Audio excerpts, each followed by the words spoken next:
नमस्कार, प्रणाम, आदाब, सत श्री अकाल। कैसे हैं आप लोग? जी, मैं माफ़ी चाहता हूं कि काफ़ी टाइम के बाद मैं आप लोगों से वापस इंटरेक्ट कर रहा हूं, लेकिन थोड़ी से काम की मसरूफियात थी और मेरा फ़ोन ख़राब हो गया था। तो इस लॉकडाउन के अंदर आप जानते हैं कि एवरीथिंग इज़ वेरी स्लो। फिर जाके इस फ़ोन को बनाया तो मैंने कहा कि चलिए सबसे पहले आप लोगों से बात कर लूं, क्योंकि आप लोग मेरी लाइफ हो, आप लोग मेरी फैमिली हो, और मेरा फ़र्ज़ बनता है कि मैं आप लोगों के साथ पहले बात करूं। हम लोगों ने लास्ट जो छोड़ा था वो हम लोगों ने छोड़ा था क़यामत से क़यामत तक। मैंने कहा था कि मैं बताऊंगा, क्योंकि मंजिल मंजिल की बात थी। लेकिन क़यामत से क़यामत के पहले मेरी एक फ़िल्म आई थी जिसका नाम था ज़बरदस्त, और उसमें साहब ऐसे ऐसे कलाकार थे कि मतलब आप सोच नहीं सकते हो। सनी देओल, जयाप्रदा, राजीव कपूर, रति अग्निहोत्री, अमरीश पुरी जी, और सबसे बड़े जो एक महान कलाकार जिनका मैं बहुत बड़ा फ़ैन भी हूँ और फ़ैन रहूँगा हरदम, एक बहुत ही अच्छे नेक इंसान, और मतलब मुझे बच्चे की तरह प्यार करते थे, बच्चे की तरह। जी हाँ, संजीव कुमार, हरी भाई। हरी भाई के साथ तो बहुत सारे किस्से हैं मेरे, लेकिन हरी भाई जितना उनके बारे में बोलूँ उतना कम ही होगा। एक दो इंसिडेंट बता देता हूँ। हरी भाई बड़ी मजाकी किस्म के थे। तो एक बार हम लोग ज़बरदस्त की शूटिंग करने चले गए टेबल लैंड पंचगनी पे। तो वहाँ क्लाइमैक्स का सीन चल रहा था, तो सभी आर्टिस्ट खड़े हुए थे। अब सब लोग दूसरे भी थे, क्योंकि हरी भाई जोक्स वोक्स सुनाते थे, तो हम लोग सब साथ में खड़े थे। तो उनको सिगरेट की बड़ी आदत थी, तो उन्होंने कहा कि भाई उनका शॉट हुआ। नाज़िर साहब ने कहा कि चलिए आपका शॉट है। तो संजीव भाई ने बोला तुम सिगरेट पीते हो, तुम सिगरेट पीते हो। सब लोगों ने बोला हाँ मैं पीता हूँ, हाँ मैं पीता हूँ, हाँ मैं पीता हूँ। मुझे पूछा तुम सिगरेट पीते हो? मैंने कहा नहीं, बिल्कुल नहीं पीता हूँ। तो कहा कि फिर ये मेरा सिगरेट का पैकेट तुम रखो ताकि उसमें से कोई सिगरेट कम ना हो। तो इतने मजाकी थे वो। और उन्होंने एक चीज़ कहा था जो मैं सबको अपने इस बारे में कहूँगा कि कोई भी एक्टर कमती या ज़्यादा नहीं होता, कोई भी एक्टर अच्छा या बुरा नहीं होता है। एक्टर एक्टर होता है, लेकिन एक्टर का जो हर एक्टर कुछ ना कुछ आपको सिखाता है। तो वो मुझे कहते थे कि फिरोज़ तुम हर फिल्म देखना अगर आपको एक अच्छा एक्टर बनना है, और वो चीज़ का पालन मैं आज भी करता हूँ। ज़बरदस्त के अंदर साहब बहुत सारे इंसिडेंट हुए। अमरीश जी के साथ मेरा बड़ा अच्छा ताल्लुक़ात रहा, अच्छे रहा। वहाँ फिर आमिर खान असिस्टेंट था, बहुत ही वेरी नाइस पर्सन, जैसे मैंने कहा था। और साहब मैं एक दिन दूसरी कोई फिल्मों की शूटिंग कर रहा था, तो मुझे कॉल आया कि भाई क़यामत से क़यामत के अंदर आपकी शूटिंग है, आप आ जाइएगा। तो मैं वहाँ चला गया। जब मैं वहाँ चला गया तो देखा कि भाई एक सीन था। मैंने तो स्टोरी भी नहीं पूछा, कुछ नहीं पूछा, और मुझे वो सीन करने के लिए कहा गया था। खैर ऑफ कोर्स वो थोड़ा सा बैडमैन का सीन था, जो आपने देखा होगा। लेकिन मुझे ये नहीं मालूम था कि ये सीन पूरी स्टोरी का बेस है। ये सीन जो है इसी से स्टोरी बनती है, और इसी से ये इन लोगों के आपस में लड़ाई होती है। मैं उसका कारण हूँ, और ये बात का श्रेय मैं पूरा के पूरा नासिर हुसैन साहब को दूंगा, क्योंकि वो मुझे इंट्रोड्यूस भी किए थे, और वो मुझे बहुत चाहते थे। तो मैंने कभी उनसे पूछा भी नहीं, हिमाकत भी नहीं किया कि क्या पैसे दोगे या क्या रोल दोगे। लेकिन उन्होंने जब मुझे ये दिया, तो उस वक्त तो मुझे लगा कि क्या यार, ये मेरा 6-7 दिन का काम दे दिया इन्होंने मुझे। लेकिन जब साहब पिक्चर देखा मैंने, तो मुझे इस बात का आभास हुआ कि उन्होंने मेरे को मेन जो उसकी स्टोरी लाइन का प्लॉट है वो मुझे हाथ में दे दिया था। मेरा रोल छोटा ज़रूर था, लेकिन आप वो फिल्म ज़रूर देखिएगा, क़यामत से क़यामत तक। मेरा बहुत अच्छा रोल था।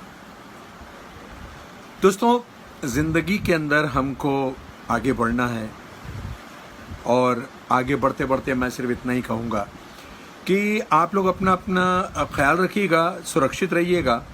अब मैं ज़्यादा वक्त नहीं लूँगा, और मैं जितना हो सके जल्दी जल्दी आता रहूँगा, आप लोगों को कुछ गाने भी सुनाऊँगा। और अब मेरी जो आने वाली फ़िल्म थी नेक्स्ट, मज़लूम, जिसमें मंदाकिनी थी मेरे साथ, और राम तेरी गंगा मैली के बाद, उनके बारे में बताऊँगा।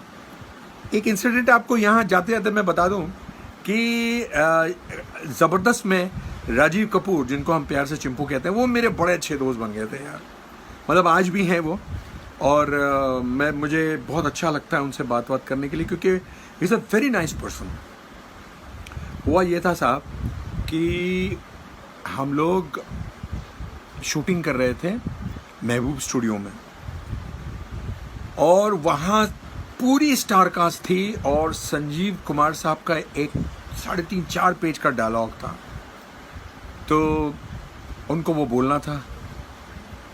अब हरी भाई जो थे वो बहुत ही इनोवेटिव एक्टर थे, और वो जो करते थे मैं इसका बयान नहीं कर सकता हूँ।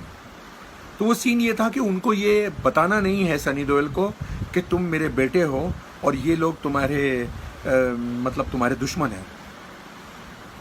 मैं हूँ अमरीश पुरी जी, मैं अमरीश पुरी जी का बेटा बना था।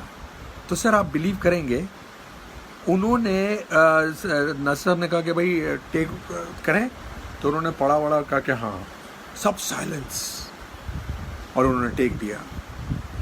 और वो टेक था, और वो बोलते बोलते उनको एक्टिंग करने की थी कि उनको हार्ट अटैक आया, और वो सीढ़ियों से टम्बलिंग करते हुए नीचे आते हैं और वो बुलाते हैं, और उसके बाद अमरीश जी का डायलॉग था कि ये तो सब ढकोचले कर रहा है। इतनी सी लाइन थी उनकी 3.5 पेज के बाद। साहब हम सब देख रहे थे, हम सब विटनेस थे।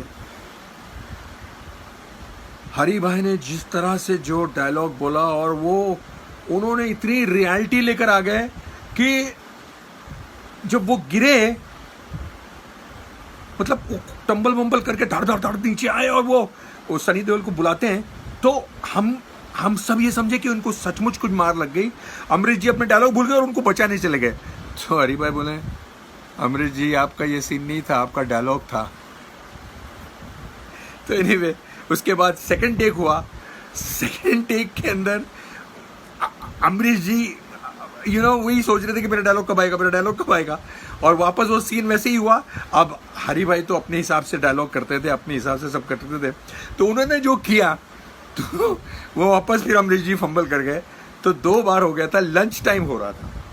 तो राजीव कपूर मेरे को बोलता है, यार अर्जुन भूख लग रही है, अब ये तो सीनियर लोग हमारे को खाना नहीं खाने देंगे। तो नासिर साहब ने कहा कि चलिए हम लोग लंच ब्रेक करते हैं, लंच के बाद करेंगे सीन। तो हरी भाई ने बोला नहीं, 1 मोर करूँगा। और जाते थे उन्होंने हरी भाई ने बोला, अमरीश जी आपकी लाइन्स याद है आपको? इतनी सी लाइन थी कि ये सब ड्रामेबाजी करता है। तो हम लोग सब हंस पड़े थे उस वक्त, लेकिन अमरीश जी ने भी बहुत स्पोर्टिंगली लिया। लेकिन जब तीसरा टेक हुआ, वो दोनों टेक पर भारी था जो फिल्म में है, और वो सीन बराबर हुआ, and that was a fantastic thing. और राजीव कपूर तो नाच रहा था क्योंकि उसको भूख लगी थी। जैसे ही पैकअप हुआ वो भागा, मेरा हाथ पकड़ा, और हम लोग चले गए लंच के लिए। दोस्तों ये रही कहानी ज़बरदस्त की। अब मैं आगे बात करूंगा क़यामत से क़यामत के अंदर। तो जो सीन एक्चुअल था और कैसे हुआ, और उसको मैं थोड़ा डिटेल में बताऊंगा कि आमिर खान कितना मेटिकुलस है और क्या क्या करते थे वो वहाँ, आज भी वही करते हैं। और क़यामत से क़यामत के बाद थोड़ा सा बताने के बाद मैं आगे अपनी फ़िल्म मज़लूम के बारे में भी बताऊंगा। मैं आप लोगों से ज़्यादा वक्त नहीं लूँगा, और इतना ही कहूँगा कि आप लोग अपने दिल में जो जगह दी हो वो कायम रखिएगा। कोई गलती चूक होगी तो सॉरी, लेकिन आई लव यू लोड्स। आप नहीं तो मैं नहीं, आप हैं तो मैं हूँ। Thank you very much.